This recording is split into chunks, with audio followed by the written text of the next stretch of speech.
Adulting, yung mas priority mo na ang groceries para sa buong pamilya.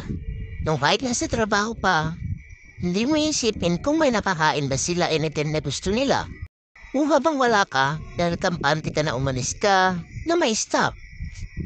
At pag isa ka nang ang ama, hindi ka magbibilang kapag para sa mga anak mo. Kahit na minsan halos wala nang natitira sa'yo. Dahil naniniwala ako, magtipid ka na sa ibang bagay, wag lang sa pagkain. Kasi kaya nga tayo nagtatrabaho para ma-provide natin ang mga kailangan ng buong pamilya. At kung may extra, saka ka na lang bumili ng mga bagay na gusto mo. Kaya saludo sa mga kapwa po ama na hindi sumusuko at napuloy na nagsusumika para sa pamilya.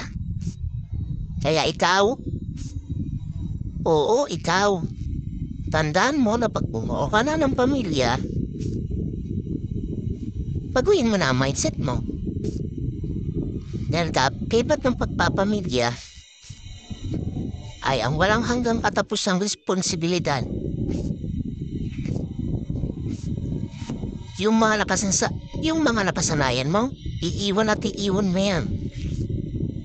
Dahil sa responsibilidad na meron ka.